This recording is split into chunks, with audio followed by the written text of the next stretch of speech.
waa mar kale iyo barnaamijkeena tala dhakhtar oo aynu ku soo qaadan doono gororka sanka ama sangororka waxa loo yaqaano epistaxis and nose bleeding ayaa xagga caafimaadka loo yaqaanaa.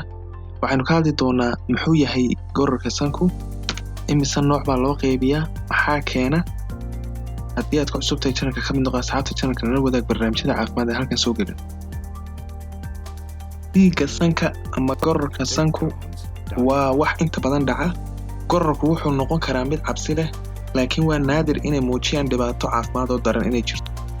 sanku wuxuu leeyahay xidido yaryar oo badan kuwaasoo ku yaala meel u dhow dusha sare ee sanka hortiisa ama korkiisa xagga dibadda ee sanka, iyo mid ku yaala ama xidido ku yaala xagga dambe.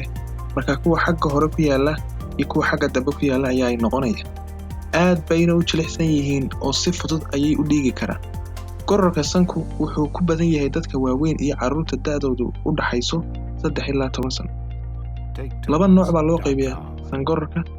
sangororka xagga hore oo loo yaqaano anterior nose bleeding. laba nooc baa loo qaybiyaa sangororka. sangororka kore oo loo yaqaano anterior nose bleeding waa sangoror xagga hore ee sanka ka dhaca.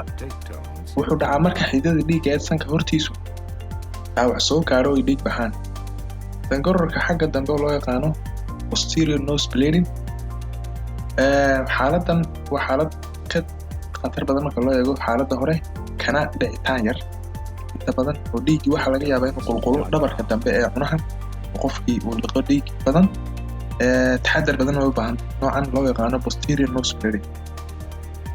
waxyaabaha keena sanka oo dhiig ka yimaado waxaa jira sababo badan oo keena sanka oo dhiig ka yimaado.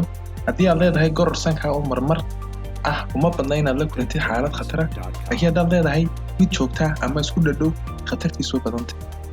hawada qalalan waa sababta ugu badan ee keenta sanka oo dhiig ka yimaado, ama cimilada oo qalalani waxay keentaa in sankii uu qalalo dabeedna si fudud markaa ugu dhiigi karo.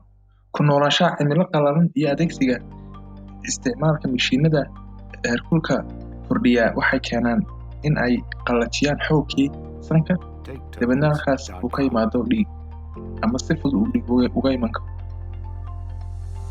qaadashada dawooyinka xasaasiyadda, caburka, hargabka ama dhibaatooyinka sanka soo gaadha sida haddii kiishashka sanka ku wareegsanee sinusiska loo yaqaano iyaguna ay infected noqdaan ama ay caabuq soo gaadhaygana si fudud sanka uga dhigi kara.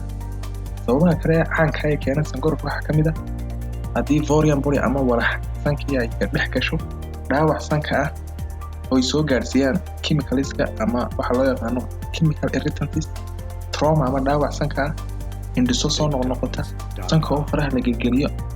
iyadoo waxyaabaha ugu badan ee keeni kara bay ka mid tahay hawada qabow, infection ku dhaca xubnaha hawo-mareenka ee sare oo loo yaqaano upper respiratory infections, iyo hadduu qofku qaato nambar badan oo dawooyinka qaar sida aspirinta oo kale ah.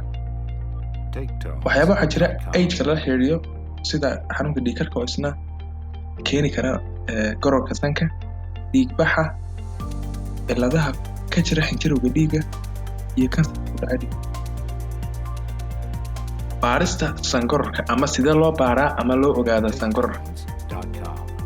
haddii aad u raadiso daryeel caafimaad sangororkaaga, dhakhtarku wuxuu samayn doonaa baaritaan jireed buu samayn doonaa si loo ogaado sababta. wuxuuna kaa eegi doonaa sanka ayuu eegi doonaa, wuxuuna ka eegi doonaa shay ama walax inay ku jiraan.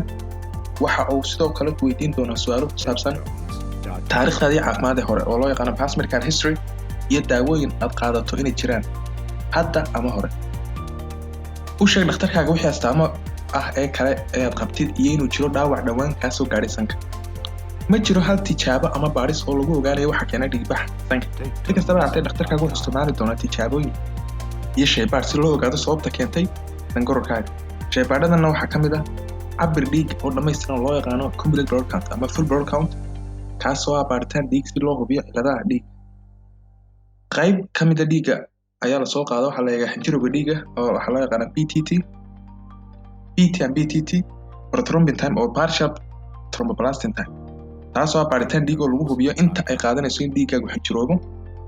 sidoo kale sawir gudaha sanka ah oo loo yaqaano nasal endoscopy, scan sanka ah iyo raajo ama x-ray la saaro faceka, wejiga iyo sanka. ka hortagga iyo daaweyntaba waxaynu ku soo qaadan doona casharada soo socda hadduu ilaahay yidhaa waad mahadsantihin